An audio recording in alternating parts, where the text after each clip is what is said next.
Hey everyone, welcome back. New story lined up for you today, so let's get right into it. I lean back in my chair, feeling the collective gaze of everyone at the table swing my way. It started innocently enough, a little jab from Jessica, my wife, about my supposed inability to handle basic home repairs in our Upper West Side apartment. I chuckled, thinking it was just playful teasing. But she didn't let up. You should have seen him last weekend trying to assemble a simple bookcase from IKEA. Honestly, it was like watching a chimpanzee try to solve quantum physics, she said, giggling. Her mother, Carol, laughed first, then her brother, Mark, and soon the whole damn table at Carmine's was roaring with amusement at my expense. I forced a smile, telling myself I was being overly sensitive. Maybe she hadn't meant to embarrass me. Maybe she was clueless about how much it stung, but she was on a roll. And let's not even talk about his stress management skills. Remember that time he had to call my dad to deal with a parking ticket? The laughter swelled, louder this time. I clenched my jaw, said nothing. This was her family, after all.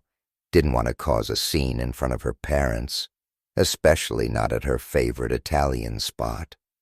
I tried to focus on my penne alla vodka, but the heat creeping up my neck was impossible to ignore. I shot a glance at her, hoping for some kind of acknowledgement, a tiny sign that she realized she'd crossed a line.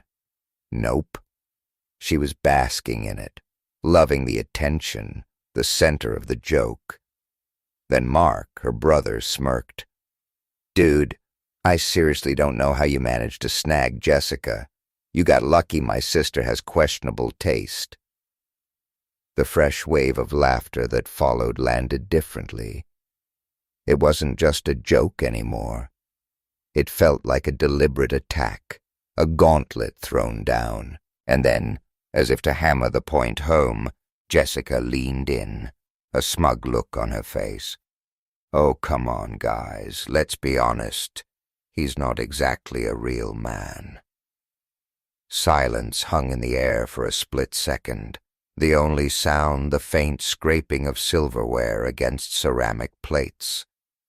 My stomach twisted into knots, my hands clenched into fists beneath the crisp white tablecloth.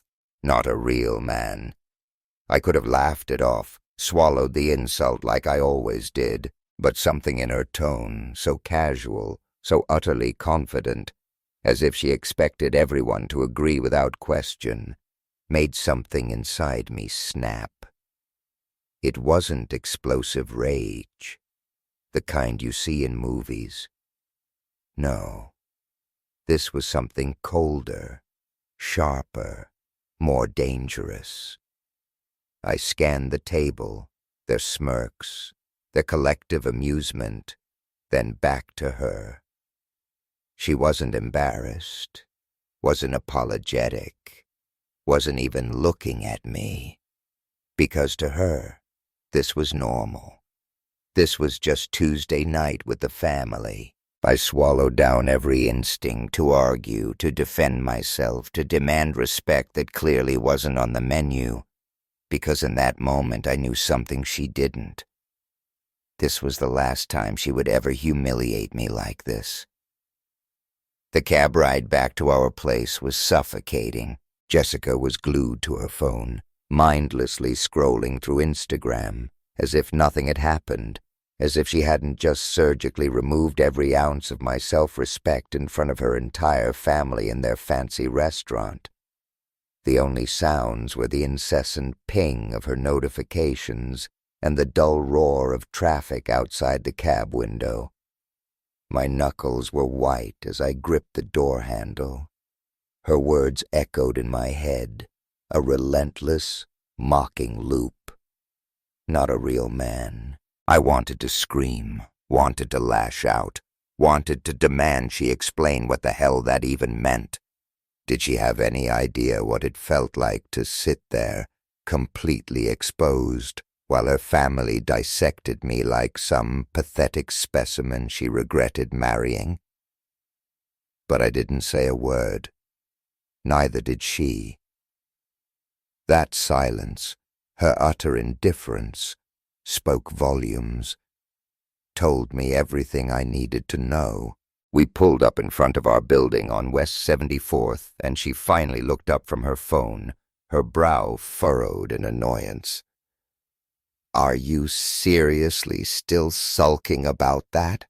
she asked, her voice laced with exasperation, as if I was the one being unreasonable. I took a slow, deliberate breath, forcing myself to stay calm. "Did you even hear yourself tonight, Jess?" She rolled her eyes, the classic Jessica eye roll. "Oh my God, you are so unbelievably sensitive. It was just a joke, David, a joke." A joke. I let the word hang between us in the close confines of the cab, heavy and toxic. "So when you called me not a real man, that was just comedy." "You're so dramatic," she sighed theatrically, as if the mere act of having this conversation was draining her. "My family jokes like that all the time. Lighten up. It's seriously not a big deal." "Not a big deal." I nodded slowly, more to myself than to her, the pieces clicking into place. Now I truly understood. This wasn't about one dinner gone wrong. This wasn't a careless slip of the tongue after too much Chianti. This was how she genuinely saw me. This was her underlying perception of me. Always had been. And she wasn't sorry. Didn't even feel a flicker of remorse. I got out of the cab without another word, slamming the door a little harder than necessary. She stayed behind, probably expecting me to just get over it like I always did. But this wasn't something I could just brush off. Not this time. I walked into our apartment building, through the ornate lobby, and into the elevator without waiting for her.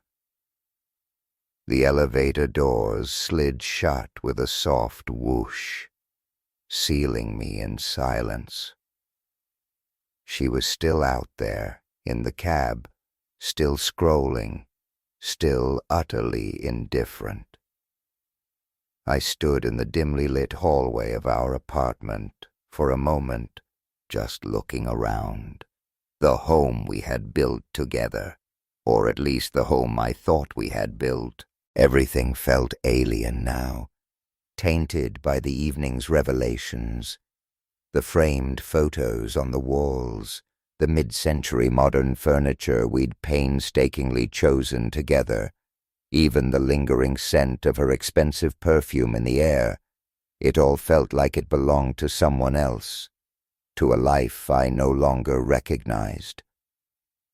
I sank down onto the edge of our king-sized bed, staring blankly at the hardwood floor.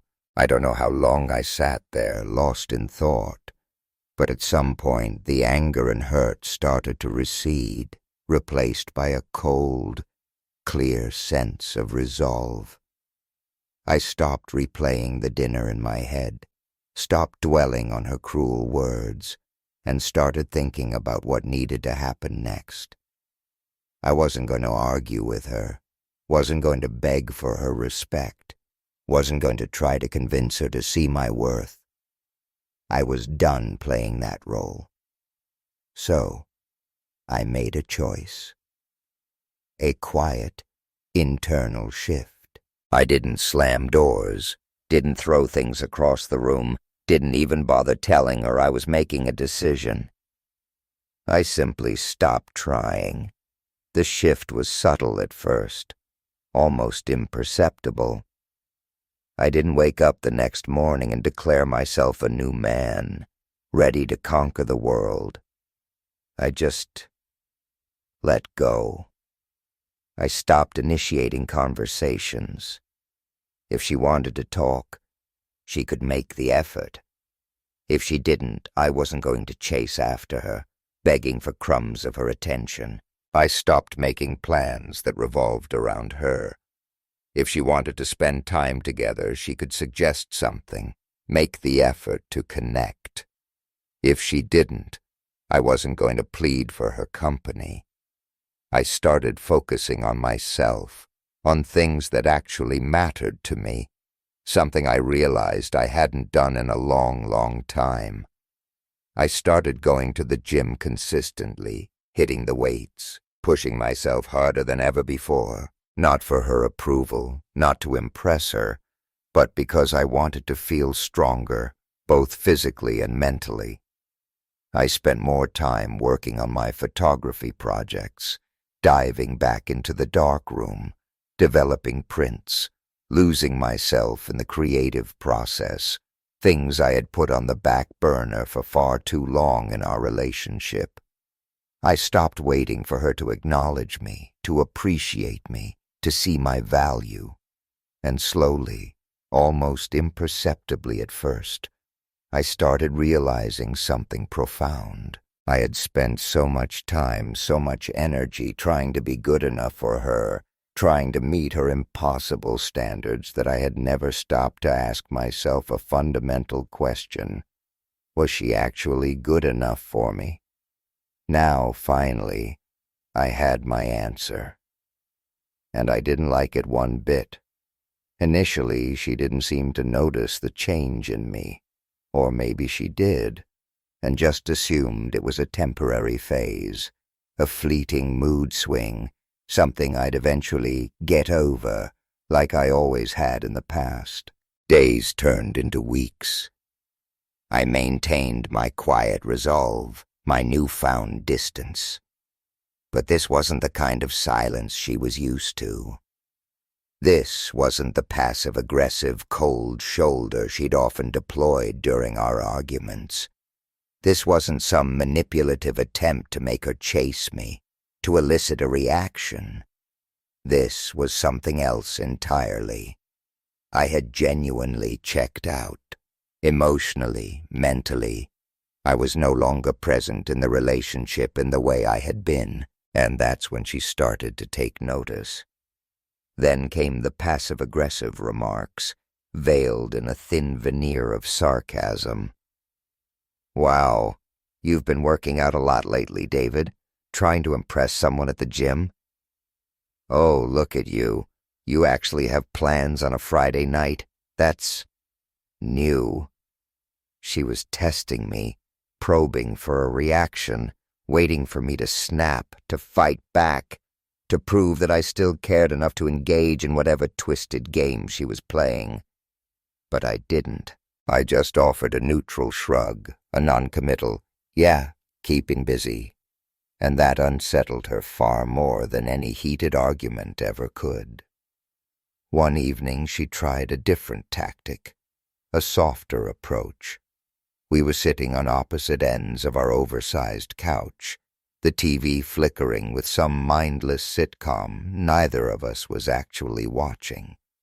She subtly shifted closer, resting her hand tentatively on my arm. It was the first time in weeks she had initiated any physical affection, any gesture of closeness.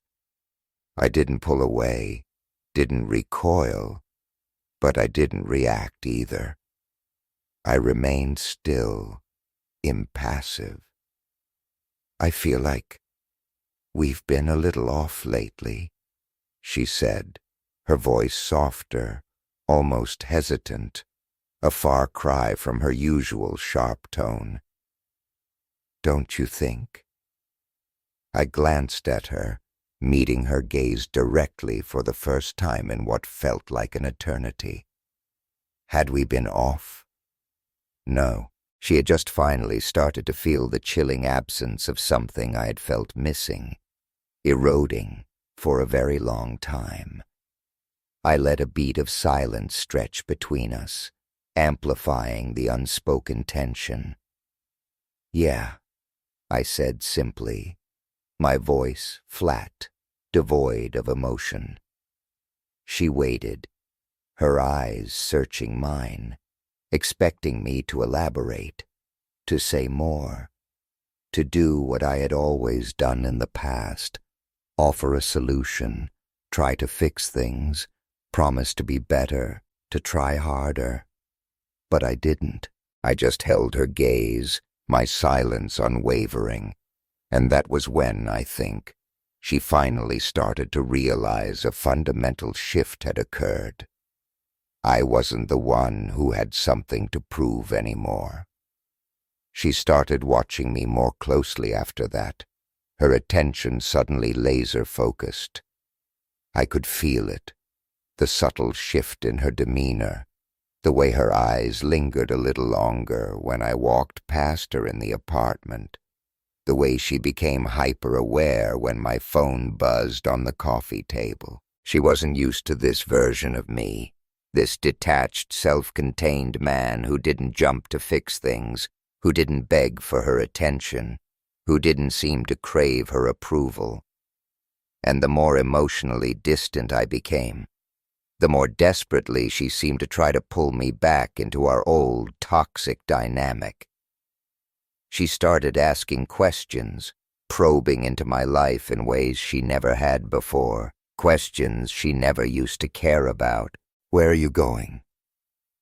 Who are you meeting for coffee? Why are you staying out so late? There was a sharp edge to her voice, something I hadn't heard before. Not concern, not jealousy, not in the traditional sense. It was something closer to fear. Fear that she was losing the control she had once wielded so effortlessly over me. But I had nothing to hide. My life was becoming increasingly separate from hers, and I was content with that separation. I answered her questions when I felt like it, offering brief, vague responses, shrugged when I didn't feel like engaging at all. My world no longer revolved around seeking her validation. And for the first time in our relationship, she was the one feeling profoundly uncertain, adrift in a sea of her own making. Then came the inevitable dinner, another family gathering, this time at her parents' sprawling apartment overlooking Central Park, just like the last one, except this time I was different. Jessica, in her delusion, must have assumed that enough time had passed, that I had gotten over everything from the previous disastrous meal, that I would revert to my old accommodating self. She laughed at some inside joke with Mark, casually touching my arm, attempting to include me in the family banter as if nothing had changed. But I wasn't playing along. I was physically present at the table, politely nodding and making minimal conversation. But I wasn't really there. Not emotionally, not mentally. The same family members who had gleefully mocked me just weeks ago subtly noticed the shift in the atmosphere, the undercurrent of tension that Jessica was desperately trying to ignore.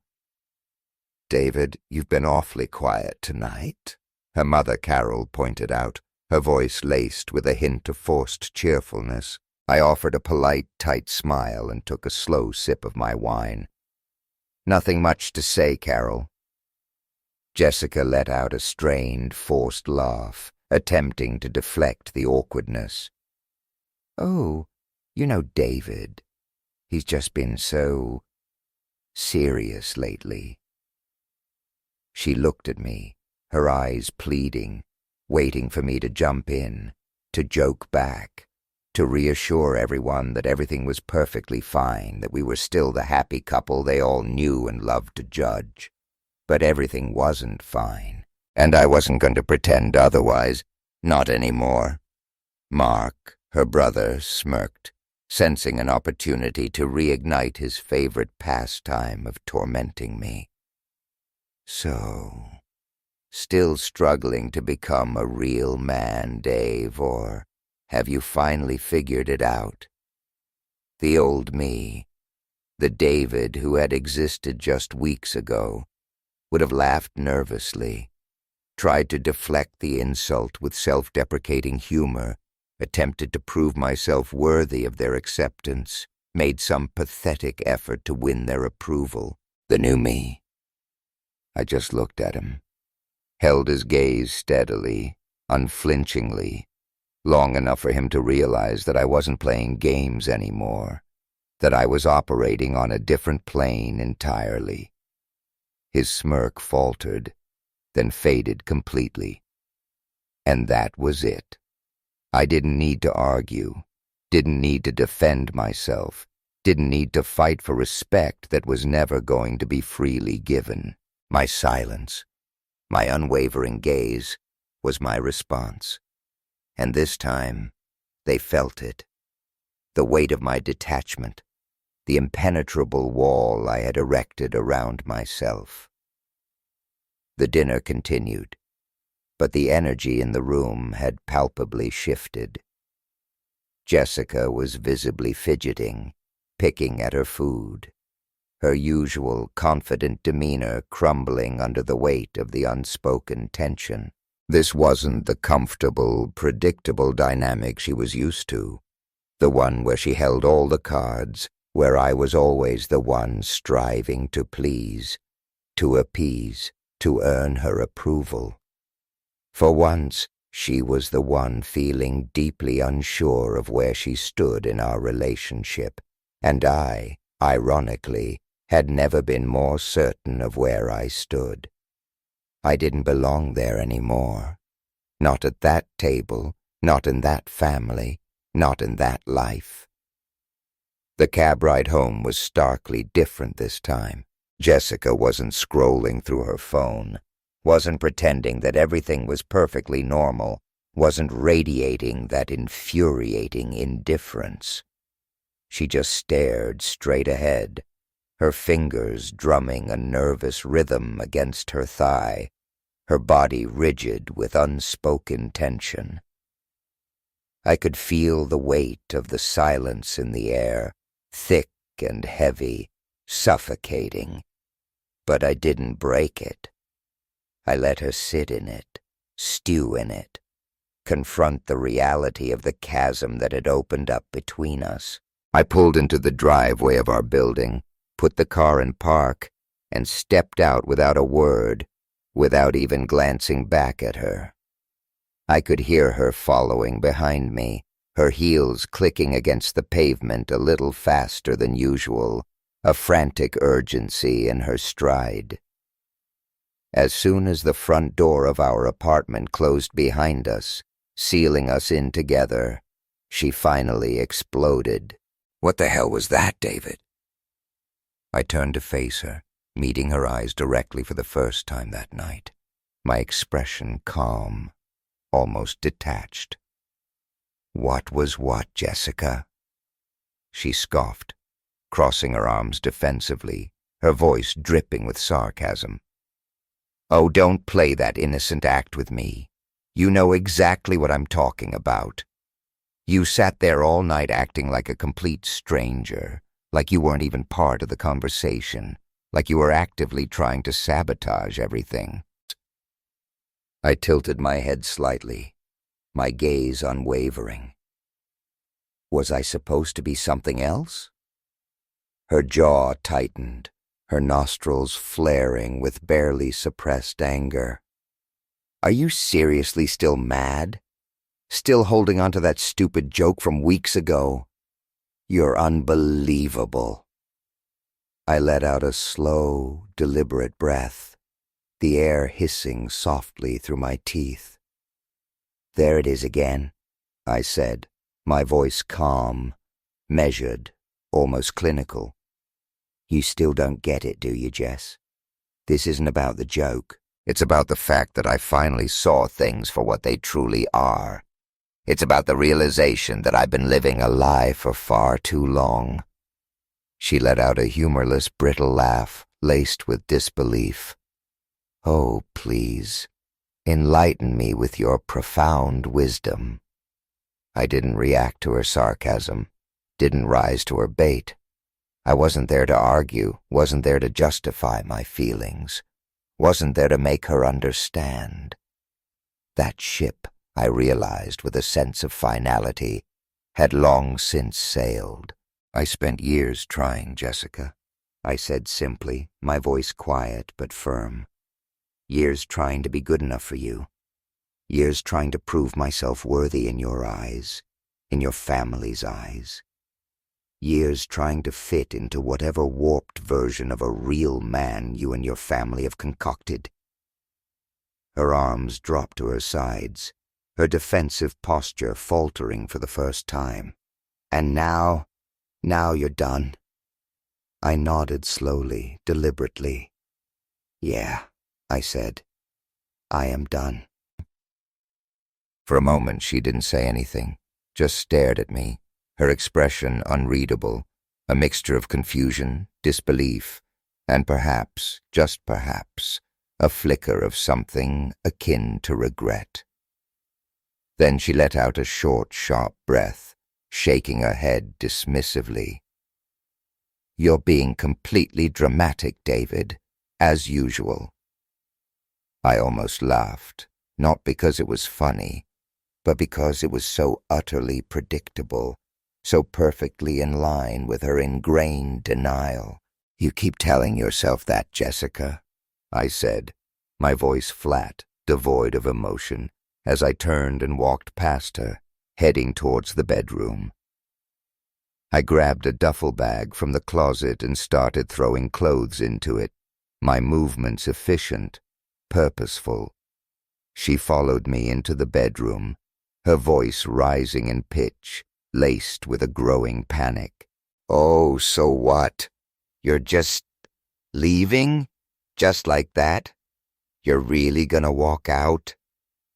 I zipped the bag closed, the sound sharp and final in the suddenly charged silence of the room. "Yeah," I said, shouldering the bag. "Just like that." She let out a bitter, hollow laugh. "Right. So, what, you think you're punishing me? That I'm suddenly going to crumble and beg you to stay? Is that what you think this is?" I turned to face her one last time, my gaze steady, unwavering. "No, Jessica," I said, my voice calm, resolute.